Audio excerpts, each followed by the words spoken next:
Olá, meu boa tarde. Você está sintonizado na Rádio JC Guaçuci, a rádio da família. E aonde quer que você esteja, é um prazer enorme estar contigo nesta abençoada tarde de sábado. Hoje, meus irmãos, é 17 de junho de 2023, 14 horas. E está no ar o programa católico Conhecendo a Igreja com Márcia Cândido e José Rodrigues. Hoje nós temos como tema Sagrado Magistério, um dos pilares à fé da Igreja Católica. E eu convido você, meu querido ouvinte, a abrir seu coração nesta tarde de sábado. Se você acha que o seu problema não tem solução, entre em oração conosco. Rezar também é se encontrar com Deus, meus irmãos. E através da oração, ficamos bem mais próximo dele e sentimos a sua presença. Pensamos com humildade, pois nem sempre somos merecedores de alcançar as graças de Deus. Mas como Deus é todo misericordioso, peçamos a ele um coração manso, humilde, acolhedor, verdadeiro, arrependido, porque somos pecadores e cheio de amor, né, meus irmãos? Então, como somos filhos de Deus e cremos na sua misericórdia, rezemos assim, em nome do Pai, do Filho e do Espírito Santo. Ó Espírito Santo, amor do Pai e do Filho, inspirai-me sempre aquilo que devo pensar, aquilo que devo dizer, como dizer, aquilo que devo calar, aquilo que devo escrever e como devo agir, aquilo que devo fazer para procurar a vossa glória, o bem das almas e a minha própria santificação. Ó Deus, toda a minha confiança em vós. Ó Maria, templo do Espírito Santo, ensinai-nos a sermos fiéis àquele que habita em nossos corações. Amém. Continue ligadinho, porque vem chegando aí o José Rodrigues para dar continuidade ao programa. Boa tarde, José. Boa tarde, Márcia. Boa tarde, amados irmãos e ouvintes da JC Rádio Guaçuci. Eu sou José Rodrigues e este é o programa Conhecendo a Igreja, que tem como tema Sagrado Magistério, um dos pilares da fé da Igreja Católica. Como base para o programa de hoje, temos textos retirados do site da editora Cleofas, do professor Felipe Aquino e da Veritatis Splendor. Então, meus amados irmãos, celebramos esta semana Santo Antônio de Pádua, ou como dizem os portugueses, Santo Antônio de Lisboa, este grande santo da nossa igreja. E também o Sagrado Coração de Jesus, este Sagrado Coração de Jesus que quis estabelecer um sagrado magistério à Igreja Católica e o que garantiu a unidade da Igreja Católica, sua continuidade até hoje de maneira ininterrupta, conservando intacto o depósito da fé que recebeu do Senhor, é a sua apostolicidade, isto é, a sucessão apostólica, conferindo aos apóstolos o encargo de dirigir a Igreja em toda a terra. Jesus estabeleceu sobre eles o que chamamos de Sagrado Magistério da Igreja, constituído pelo Papa, sucessor de Pedro, e os bispos, sucessores dos apóstolos, em comunhão com ele. Sem este magistério oficial, querido por Jesus, o depósito da fé já estaria esfacelado, como aconteceu fora da Igreja Católica. Muito cedo a Igreja tomou consciência de que a sua identidade e missão estava ligada ao colégio dos 12 apóstolos e seus sucessores, os bispos. Quando nos primeiros séculos surgia uma doutrina nova, às vezes uma heresia, o critério do discernimento era o da apostolicidade. Esta doutrina está de acordo com o que ensinaram os apóstolos? Está em conformidade com o que ensina a Igreja de Roma, onde foram martirizados Pedro e Paulo?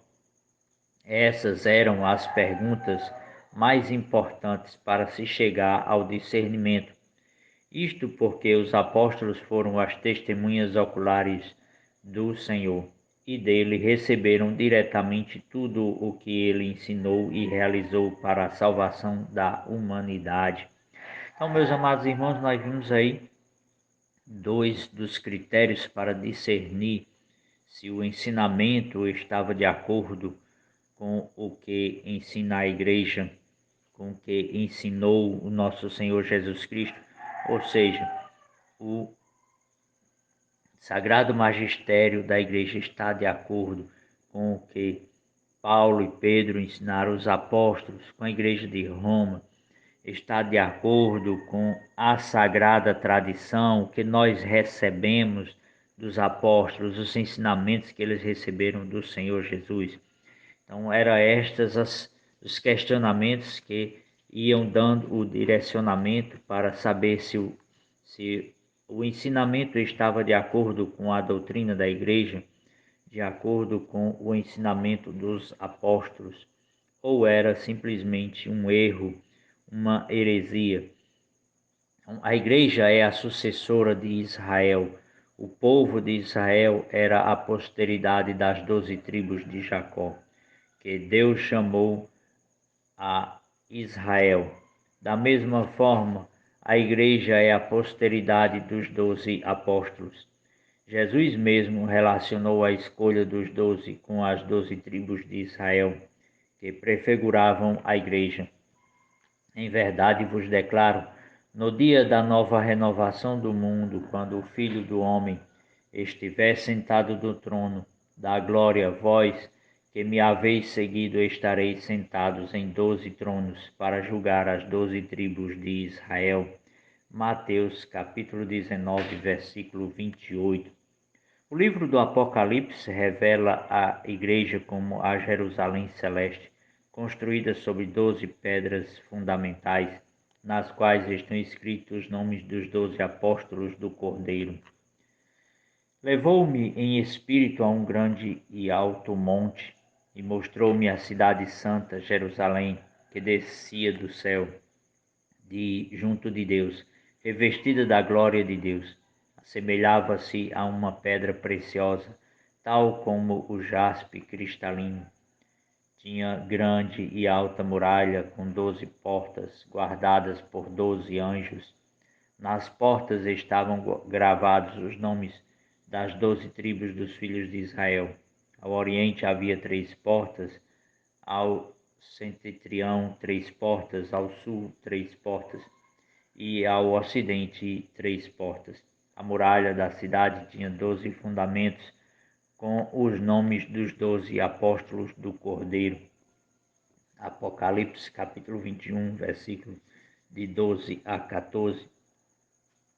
Esta belíssima revelação que São João teve da igreja ensina-nos, através dos símbolos da figura apocalíptica, a realidade da igreja. As 3 portas abertas permanentemente para as 4 regiões do mundo são uma imagem da universalidade, catolicidade da igreja, de portas abertas para acolher todas as nações e todos os homens. A grande e alta muralha simboliza toda a grandeza, estabilidade e majestade desta cidade de Deus. Naquele tempo, as muralhas significavam toda a grandeza e a segurança da cidade. Nessa muralha haviam 12 portas, guardadas por 12 anjos. São as 12 tribos de Israel, através das quais Deus começou a abrir as portas da salvação para a humanidade. O mais importante, contudo, é notar que os fundamentos, os 12 fundamentos, os alicerces da muralha traziam os nomes dos 12 apóstolos do Cordeiro. Isto mostra que neles está edificada a igreja, como disse São Paulo aos Efésios.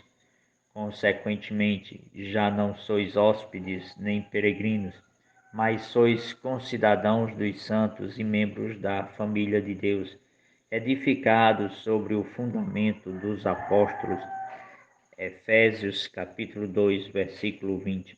Então, meus amados irmãos, nós vemos aqui, já desde o programa anterior, com a Sagrada Tradição, e agora citações da Sagrada Escritura sobre o Sagrado Magistério, ou seja, a base da nossa fé, os pilares da nossa fé, da fé que professamos, a fé da Igreja Católica. Então, os apóstolos ordenaram bispos, seus sucessores, para que a Igreja cumprisse até o fim dos tempos a missão que Jesus lhe confiou. Ide pelo mundo inteiro, pregai o Evangelho a toda criatura. Mateus 28, 18. Ide pelo mundo inteiro. Meus amados irmãos, e isto só seria possível por meio dos apóstolos. Então, os bispos são os sucessores dos apóstolos, que foram testemunhas dos ensinamentos e da ressurreição de Jesus. Eles estabeleceram os princípios básicos para toda a vida da igreja, o credo e a tradição apostólica. Cada um deles tinha jurisdição sobre as comunidades cristãs fundadas. Vemos São Pedro na Capadócia, na Bitínia, no Ponto, na Samaria, em Antioquia e, por fim, em Roma. São Paulo em Filipos, Éfeso, Corinto, Atenas, Tessalônica, Chipre, Creta, Roma. Então, aí onde eles passaram e fundaram as comunidades cristãs, as primeiras comunidades cristãs, foram também estabelecendo os fundamentos da nossa fé, da fé que professamos. Então, os bispos da igreja, que hoje são cerca de 4.300, 3.000 em plena função. Isto ano passado. Hoje já tem mais bispos. Embora não tenham sido testemunhas diretas da ressurreição de Jesus, no entanto, pela sucessão apostólica participam do colégio dos apóstolos. Cada bispo individualmente não tem um carisma de infalibilidade, apenas o bispo de Roma, o Papa, e o colégio dos bispos que sucede o colégio dos 12 apóstolos. Essa infalibilidade que na maioria das vezes o colégio dos bispos exerceu nos 21 concílios universais que a Igreja já realizou, se limita à definição de assuntos de fé e de moral. O colégio dos 12, Jesus disse ao colégio dos 12: em verdade eu vos digo, tudo o que ligares na terra será ligado no céu, e tudo o que desligares na terra será desligado no céu. Mateus 18, 18. É com esta autoridade recebida diretamente de Jesus que o colégio episcopal se reúne em concílios e sínodos para ligar na terra o que é para o bem e a salvação dos fiéis. Jesus disse que aquele que se recusa a ouvir a igreja, seja para ti como um pagão e um publicano. Mateus 18, 17. Aqui Jesus deixou muito claro para os apóstolos que é a igreja que tem a palavra final nas decisões das coisas do reino de Deus. Aquele que recusar a ouvir e obedecer à igreja deve ser considerado como um pagão e um publicano, isto é, ateu e pecador. E além disso, garantiu aos apóstolos que ouvi-los é ouvir a ele mesmo e ao Pai. Quem vos ouve, a mim ouve, e quem vos rejeita, a mim rejeita. E quem me rejeita, rejeita aquele que me enviou. Lucas 10, 26. Então, meus amados irmãos, nós vemos aí mais uma vez a Sagrada Escritura afirmando e reafirmando a autoridade dos apóstolos e seus sucessores. Autoridade esta que foi concedida por nosso Senhor Jesus Cristo, para que a transmissão da Boa Nova chegasse então aos confins da terra e dos tempos. Os apóstolos foram preparando os pastores das comunidades, seus sucessores. Assim estava formado o magistério da Igreja. Vejamos alguns casos. São Paulo deixa Timóteo como bispo de Éfeso. Torno a lembrar-te a recomendação que te dei quando parti para a Macedônia. Devias permanecer em Éfeso para impedir que certas pessoas andassem a ensinar doutrinas extravagantes. 1 Timóteo capítulo 1, versículo 3. A principal preocupação de Paulo é com a sã doutrina que Timóteo deve garantir na comunidade. Esta continua a ser a principal missão do bispo, também hoje na igreja, além de ser para o seu rebanho o pai espiritual e a pedra viva da unidade. Por esse motivo, eu te exorto a reavivar a chama do dom de Deus que recebeste pela imposição das minhas mãos, segundo Timóteo, capítulo 1, versículo 6. Então aí nós vemos a imposição das mãos. Para que um sacerdote se torne um sacerdote, é necessário que um bispo imponha as mãos, né, e o consagre diácono e posteriormente padre, sacerdote. Para que um bispo se sagre um bispo, se faz necessário que 3 outros bispos lhe imponham as mãos. Então, meus amados irmãos, e se nós regressarmos na história de cada bispo, chegaremos aos apóstolos. E tudo isso está na Igreja Católica, esta beleza desta história de mais de 2000 anos. Aqui vemos a ordenação de Timóteo pela imposição das mãos de São Paulo. Até hoje a Igreja repete esse gesto na ordenação dos sacerdotes e bispos e assim garante a sucessão apostólica. Paulo também escolheu Tito para bispo de Creta.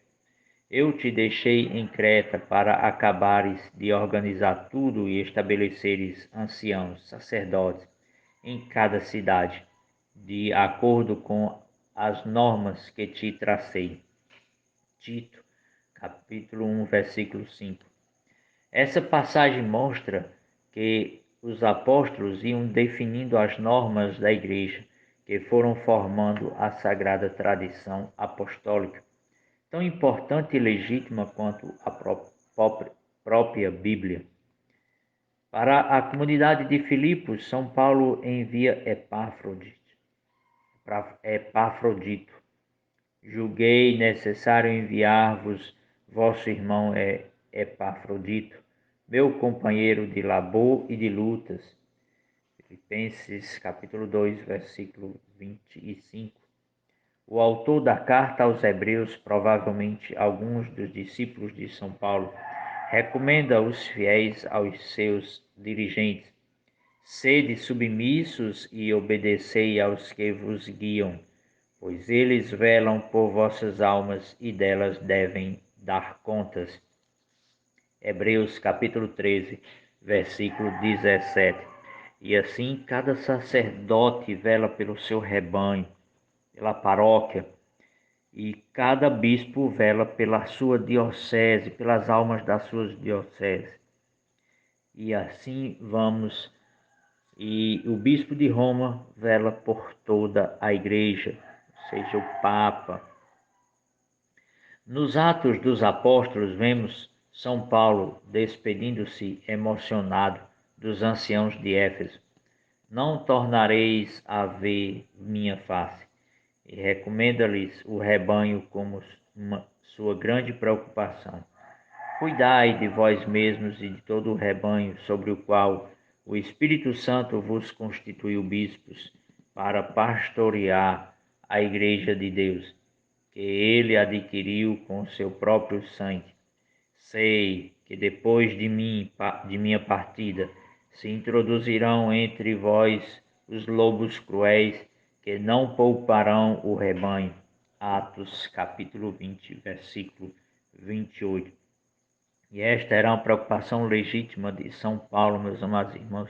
E como depois deles surgiram muitos lobos ferozes, que são os hereges, aqueles como Ares, como Montano e tantos outros que saíram da igreja ensinando heresias, ensinando uma doutrina contrária à doutrina deixada pelos apóstolos, os ensinamentos.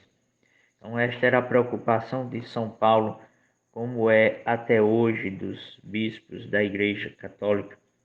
Aqui podemos ver com clareza a importância do magistério da Igreja, guiar e proteger o rebanho de Deus contra os erros de doutrina. Mesmo dentre vós surgirão homens que hão de proferir doutrinas perversas, com o intento de arrebatarem após si os discípulos. Atos 20, versículo 30. Sabemos que já no início do cristianismo, os apóstolos tiveram que enfrentar a terrível heresia do gnosticismo, de fundo dualista, o qual negava que Jesus tivesse se encarnado de fato, uma vez que consideravam a matéria como má. Desta forma, anulava-se a obra redentora de Cristo. Nessas palavras de São Paulo, vemos toda a importância dos bispos constituídos pelo Espírito Santo. O mesmo recomenda São Pedro aos pastores: eis a exortação que dirijo aos anciãos que estão entre vós. Velai sobre o rebanho de Deus, que vos é confiado. Tende cuidado dele. 1 Pedro capítulo 5, versículos de 1 a 4. Logo no início da evangelização, São Paulo dá normas a Timóteo e a Tito de como devem ser os bispos.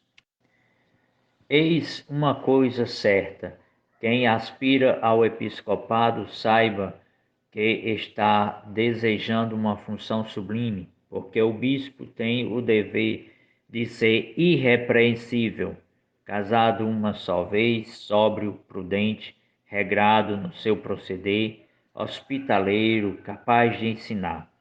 Não deve ser dado a bebidas, nem violento, mas condescendente, pacífico, desinteressado. Deve saber governar bem a sua casa, educar os seus filhos na obediência e na castidade, pois quem não sabe governar a sua própria casa, como terá cuidado da igreja de Deus? 1 Timóteo capítulo 3, versículos de 1 a 7. E aqui, meus amados irmãos, faço aqui um adendo. No início da Igreja Católica, nem todos os que foram chamados ao episcopado, chamado a uma missão na igreja, eram solteiros.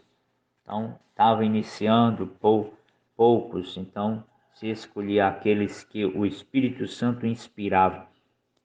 Então, se escolhia algumas pessoas que já eram casadas quando aderiram ao catolicismo, quando se converteram ao cristianismo.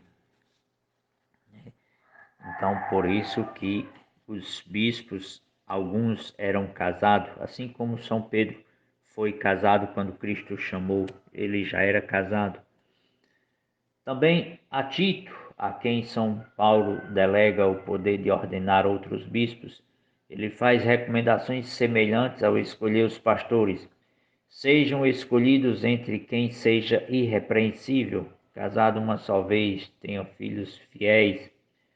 Portanto, é mister que o bispo seja irrepreensível como administrador que é posto por Deus, não arrogante, nem colérico, nem intemperante, nem violento, nem cobiçoso. Ao contrário, seja hospitaleiro, amigo do bem, prudente, justo, piedoso, continente, firmemente apegado à doutrina da fé, como foi ensinada, para poder exortar segundo a sã doutrina e a rebater os que a contradizem. Tito, capítulo 1, versículos de 5 a 9. Tempo de um pequeno intervalo, meus amados irmãos, desta nossa linda conversa sobre o magistério da igreja, e já retornamos. Já retornamos, meus amados irmãos, deste nosso pequeno intervalo. E como vimos aí no finalzinho as recomendações de São Paulo de como deviam ser os bispos. Então, portanto, mister, que o bispo seja irrepreensível e tantas outras recomendações. Todas estas passagens mostram abundantemente que os bispos foram escolhidos pelos próprios apóstolos, constituídos pelo Espírito Santo, Atos 20, versículo 28, para governar a igreja. Nas cartas de Santo Inácio de Antioquia, falecido no ano 107, Já encontramos a organização atual da Igreja. Vemos ali um bispo residente em cada diocese e respondendo por essa parte do rebanho do Senhor. Segui ao bispo vós todos, como Jesus Cristo ao Pai. Segui ao presbítero como aos apóstolos. Respeitai os diáconos como ao preceito de Deus. Ninguém ouse fazer sem o bispo coisa alguma concernente à igreja. Como válida, só se tenha a Eucaristia celebrada sob a presidência do bispo ou de um delegado seu. A comunidade se reúne onde estiver o bispo e onde está Jesus Cristo está a Igreja Católica. Sem a união do bispo não é lícito batizar nem celebrar a Eucaristia. Só o que tiver a sua aprovação será do agrado de Deus, e assim será firme e seguro o que fizerdes. Antologia dos Santos Padres, edições paulinas, página 44, terceira edição, do ano de 1979, na página 43. Então, nós já vemos aí, desde o ano 107, né, um escrito de Santo Inácio de Antioquia. Esse testemunho do primeiro século da Igreja mostra bem a sucessão apostólica e a importância do bispo. Já no primeiro século, vê-se que sem o bispo ordenado pelos apóstolos ou um delegado seu, não se pode celebrar a Eucaristia. No combate aos hereges gnósticos do seu tempo, Santo Irineu, no primeiro século, dizia: ora, todos esses hereges são de muito posteriores aos bispos, aos quais os apóstolos entregaram as igrejas. Necessariamente, pois tais hereges, cegos para a verdade, mudam sempre de direção e disseminam as doutrinas de modo discordante e incoerente. Ao contrário, o caminho dos que pertencem à Igreja cerca o universo inteiro e, possuindo a firme tradição dos apóstolos, faz-nos ver que todos possuímos a mesma fé. Carta contra as heresias. São do mesmo Santo Irineu estas que mostram a importância da sucessão apostólica.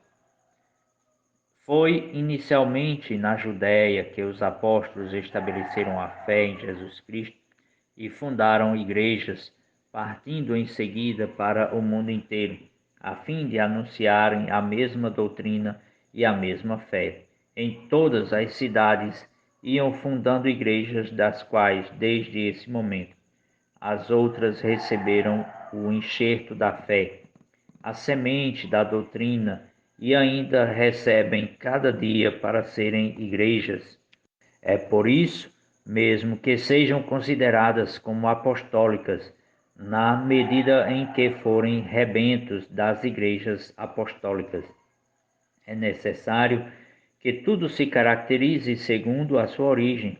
Assim, essas igrejas, por numerosas e grandes que pareçam, não são outra coisa que não a primitiva igreja apostólica da qual procedem. São todas primitivas, são todas apostólicas e todas uma só. Para atestarem a sua unidade, comunicam-se reciprocamente na paz, trocam entre si o nome de irmãs, prestam-se mutuamente os deveres da hospitalidade. Desde o momento em que Jesus Cristo, nosso Senhor, enviou os apóstolos para pregarem, não se podem acolher outros pregadores, senão os que Cristo instituiu, pois ninguém conhece o Pai, senão o Filho, e aquele a quem o Filho tiver revelado. E Santo Irineu conclui dizendo: nestas condições é claro que toda a doutrina, em acordo com a dessas igrejas apostólicas, matrizes e fontes originárias da fé, devem ser considerada autêntica, pois contém o que tais igrejas receberam dos apóstolos, os apóstolos de Cristo e Cristo de Deus, contra as heresias. Em todos os tempos da história da Igreja, as comunidades heréticas e cismáticas procuraram imitar as aparências da sucessão apostólica, tentando enganar o povo. É o caso, por exemplo, das igrejas católicas apostólicas brasileiras, derivada de Dom Carlos Duarte, ex-bispo de Maura, mas que não guarda a comunhão com a Igreja Católica. Outro exemplo é o dos bispos patriotas, que foram instituídos por governos comunistas e sagrados por um bispo colaboracionista. Não estão na sucessão apostólica, pois romperam com o Papa. Assim são também os bispos da Igreja Anglicana, da Igreja Universal do Reino de Deus, etc. Os protestantes perderam a sucessão apostólica porque romperam com a Igreja dos Apóstolos e seus sucessores. A encarnação do Verbo é uma realidade histórica que se prolonga através da Igreja e da sucessão apostólica.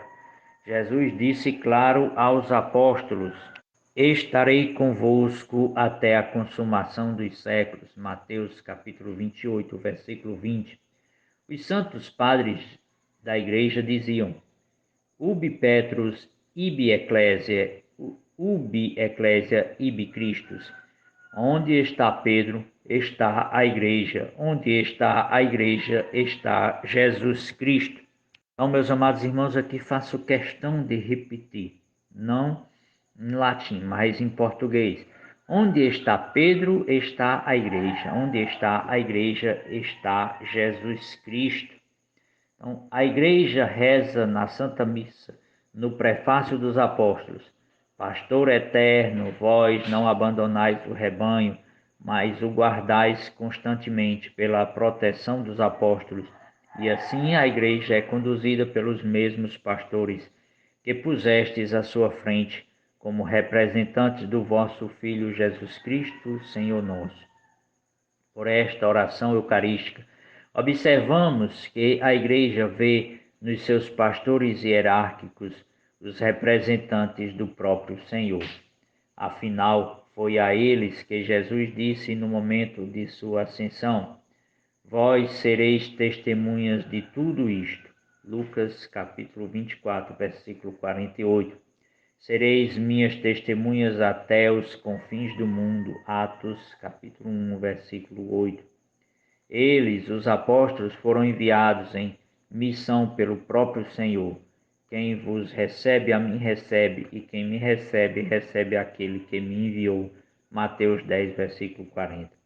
Isto mostra porque a hierarquia e o magistério são sagrados, porque foram desejados e instituídos pelo próprio Cristo.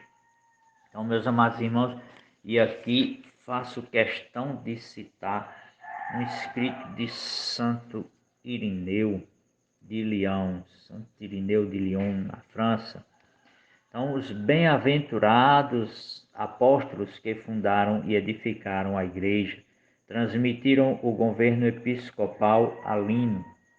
Aqui ele vai citar, uma das passagens mais importantes na obra de Santo Irineu de Lyon, ou seja, da patrística, é aquela que descreve a sucessão apostólica de São Pedro a Santo Eleutério, o Papa da época de Santo Irineu.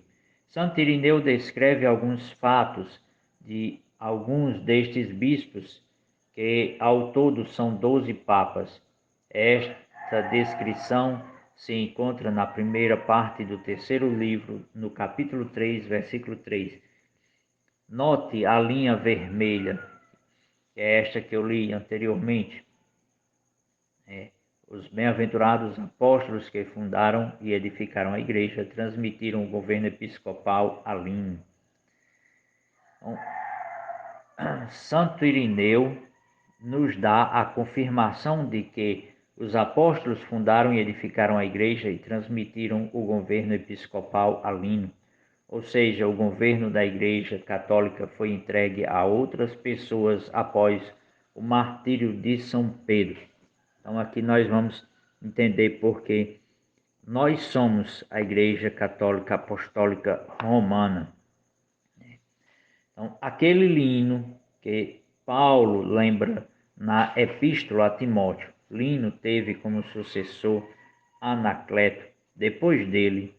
Em terceiro lugar, depois dos apóstolos, coube o episcopado a Clemente, que tinha visto os próprios apóstolos e estivera em relação com eles, que ainda guardava viva em seus ouvidos a pregação deles e diante dos olhos a tradição. E não era o único, porque nos seus dias viviam ainda muitos que foram instruídos pelos apóstolos no pontificado de Clemente. Surgiram divergências graves entre os irmãos de Corinto. Então a Igreja de Roma enviou aos coríntios uma carta importantíssima para reuni-los na paz, reavivar-lhes a fé e reconfirmar a tradição que há pouco tempo tinham recebido dos apóstolos, isto é, a fé no único Deus Todo-Poderoso, que fez o céu e a terra, plasmou o homem e provocou o dilúvio, chamou Abraão, fez sair o povo do Egito, conversou com Moisés, deu a economia da lei, enviou os profetas, preparou fogo para o diabo e os seus anjos. Todos os que o quiseram podem aprender desta carta que este Deus é anunciado pelas igrejas como o Pai de nosso Senhor Jesus Cristo e conhecer a tradição apostólica da igreja, porque mais antiga do que aqueles que agora pregam erradamente outro Deus superior ao demiurgo e criador de tudo o que existe. A este Clemente sucedeu Evaristo, a Evaristo Alexandre, em seguida Sexto, depois dos apóstolos foi Sisto, depois dele Telésforo, que fechou a vida com glorioso martírio, em seguida Higino, depois Pio, depois dele Aniceto. A Aniceto sucedeu Sóter e presentemente Eleutério, em 12º lugar na sucessão apostólica. Detém o pontificado. Com esta ordem e sucessão chegou até nós na igreja a tradição apostólica e a pregação da verdade. Esta é a demonstração mais plena de que é uma e idêntica à fé vivificante que, fielmente, foi conservada e transmitida na igreja desde os apóstolos até agora. Então, meus amados irmãos, nós vemos aí a sucessão apostólica que Santo Irineu de Lyon faz até o Papa da sua época. Portanto, a tradição dos apóstolos, que foi manifestada no mundo inteiro, pode ser descoberta em toda a igreja por todos os que queiram a verdade. Poderíamos enumerar aqui os bispos que foram estabelecidos nas igrejas pelos apóstolos e seus sucessores até nós. E eles nunca ensinaram nem conheceram nada que se parece com o que essa gente vai delirando. Ora, se os apóstolos tivessem conhecido os mistérios escondidos e os tivessem ensinado exclusivamente e secretamente aos perfeitos, sem dúvida os teriam confiado antes de a mais ninguém, aqueles aos quais confiavam as próprias igrejas.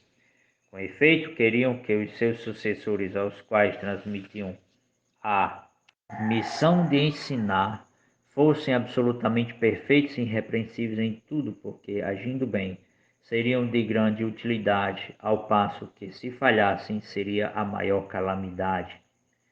Mas visto que seria coisa bastante longa elencar numa obra como esta as sucessões de todas as igrejas, limitarmos-emos a maior e mais antiga e concedida por todos, a igreja fundada e constituída em Roma pelos dois gloriosíssimos apóstolos Pedro e Paulo, indicando a sua tradição recebida dos apóstolos e a fé anunciada aos homens que chegou até nós pelas sucessões dos bispos, refutaremos todos os que, de alguma forma, quer por infatuação ou vanglória, quer por cegueira ou por doutrina errada, se reúnem prescindindo de qualquer legitimidade. Com efeito, deve necessariamente estar de acordo com ela, por causa da sua origem mais excelente, toda a Igreja, isto é, os fiéis de todos os lugares, porque nela sempre foi conservada de maneira especial a tradição que deriva dos apóstolos. Então, meus amados irmãos, Santo Irineu nos relata aqui a sucessão apostólica de Roma, mas que na sua época poderia fazer isso com todas as igrejas, mas escolheu Roma porque é a mais excelente, ou seja, aquela fundada sobre os alicerces de São Pedro e de São Paulo, as colunas da igreja. A nossa igreja é romana porque São Pedro e São Paulo foram martirizados em Roma. São Pedro era o bispo de Roma, dirigia a igreja de Roma. Por isso, somos igreja católica apostólica, porque é da descendência e da doutrina dos apóstolos, ou seja, a tradição ensinada pelos apóstolos, aquele ensinamento recebido por Jesus, de Jesus Cristo pelos apóstolos, e este transmitido aos seus discípulos, como nós vimos que São João transmitiu aos seus discípulos e todos os outros, São Pedro a Marcos, São Marcos Evangelista, São Paulo a Lucas, que escreveu o Evangelho, tanto de São Marcos como de São Lucas, e este também o Atos dos Apóstolos, e de tantos outros. Nós vemos nas cartas de São Paulo, ele estabelecendo Timóteo sobre a igreja de Éfeso, a Tito e tantos outros. Então, este é o Sagrado Magistério, e embora não dê para falar tudo num programa, mas dá para a gente ter um apontamento sólido do que é a nossa tradição, do que é a Sagrada Escritura e do que é o Sagrado Magistério. Esse tripé que forma a igreja que nós temos hoje, um tripé que forma os pilares da nossa fé, Sagrado Magistério, Sagrada Tradição e a Sagrada Escritura. Tudo isso que recebemos dos apóstolos, e estes transmitiram aos seus discípulos, e estes, por sua vez, aos seus discípulos, até chegar a nós nos dias de hoje, meus amados irmãos. E é esta igreja que nós buscamos conhecer para amá-la, e amá-la para que nós possamos alcançar a vivência do Evangelho, a vivência dos ensinamentos de nosso Senhor Jesus Cristo, que os santos tanto nos apontam. E o Evangelho de hoje é de São Lucas, capítulo 2, versículos do 41 ao 51. Os pais de Jesus iam todos os anos a Jerusalém para a festa da Páscoa. Quando ele completou 12 anos, subiram para a festa como de costume. Passados os dias da Páscoa, começaram a viagem de volta, mas o menino Jesus ficou em Jerusalém, sem que seus pais o notassem. Pensando que ele estivesse na caravana, caminharam um dia inteiro. Depois começaram a procurá-lo entre os parentes e conhecidos. Não o tendo encontrado, voltaram para Jerusalém à sua procura. 3 dias depois, o encontraram no templo. Estava sentado no meio dos mestres, escutando e fazendo perguntas. Todos os que ouviam o menino estavam maravilhados com sua inteligência e suas respostas. Ao vê-lo, seus pais ficaram muito admirados, e sua mãe lhe disse: Meu filho, por que agiste assim conosco? Olha, que teu pai e eu estávamos angustiados à tua procura. Jesus respondeu: Por que me procuráveis? Não sabeis que devo estar na casa de meu pai? Eles, porém, não compreenderam as palavras que lhes dissera. Jesus desceu então com seus pais para Nazaré e era-lhes obediente. Sua mãe, porém, conservava no coração todas essas coisas. Palavra da nossa salvação. Então, meus amados irmãos, nós vimos aí neste dia Imaculado Coração de Maria. Ontem celebramos o Sagrado Coração de Jesus e hoje o Imaculado Coração de Maria. Ela que meditava, que guardava todas as coisas no seu coração. Ela que foi aquela que primeiro recebeu Jesus, nosso Senhor. Ela que nos deu o nosso Salvador. Aqui nós vemos, meus amados irmãos, já aqui no finalzinho, que Lucas narra para nós que Jesus lhes era obediente. Jesus ainda é obediente, é um filho obediente porque ele não pode negar a si mesmo, ele é Deus e não muda de ideia. Então ele ainda é obediente e por isso nós pedimos com tanta fé a intercessão de Nossa Mãe do Céu, a Imaculada Virgem Maria. Nós vemos também de que Jesus estava no templo conversando com os mestres, fazendo-lhe perguntas. E estas perguntas eram inteligentes e eles estavam admirados com tanta sabedoria. É este ensinamento admirável, sábio e inteligente que nós recebemos da tradição, que nós recebemos do Sagrado Magistério. Que a Igreja guarda o depósito da fé, meus amados irmãos. E como é de costume, todos estes ensinamentos nós podemos conhecê-los vivamente daqueles primeiros discípulos dos apóstolos, da patrística, tantos ensinamentos riquíssimos, meus amados irmãos. É apaixonante ver como eles guardavam vivo na memória os ensinamentos dos apóstolos, como eles viviam a fé, uma fé viva como a de Nossa Senhora, uma fé que contagiava, que empolgava, que trazia a conversão. A conversão deve ser uma busca contínua, todos os dias, meus amados irmãos.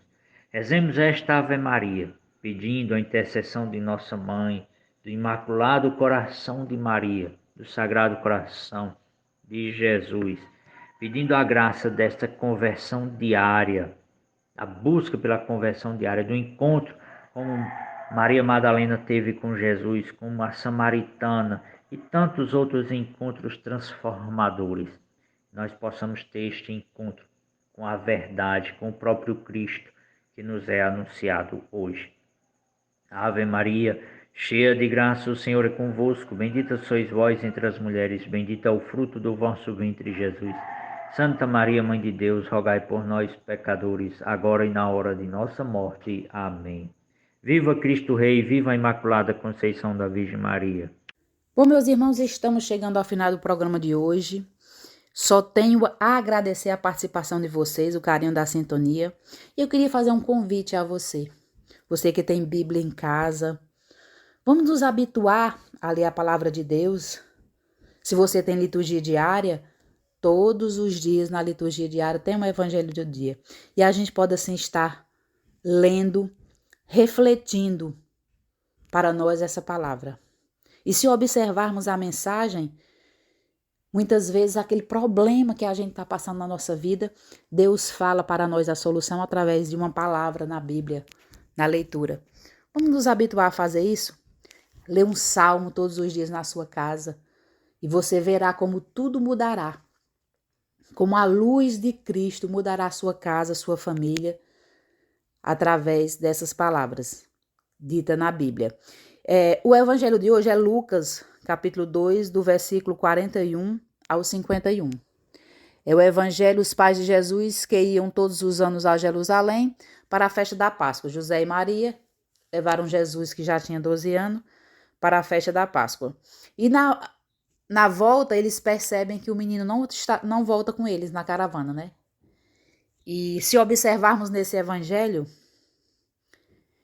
quando eles percebem que o menino não está na caravana, mais rápido eles voltam à procura desse menino, né? À procura de Jesus. E a mensagem que o evangelho de hoje deixa para nós é essa, meus irmãos. Se você perceber que está distante de Cristo, se você perceber que está perdendo ele na sua vida, faça como José, faça como Maria. Volte à procura de Jesus, se aproxime dele novamente e as trevas se distanciará de você. Vamos fazer isso? Amanhã é domingo, dia do Senhor. Vamos estar participando da missa.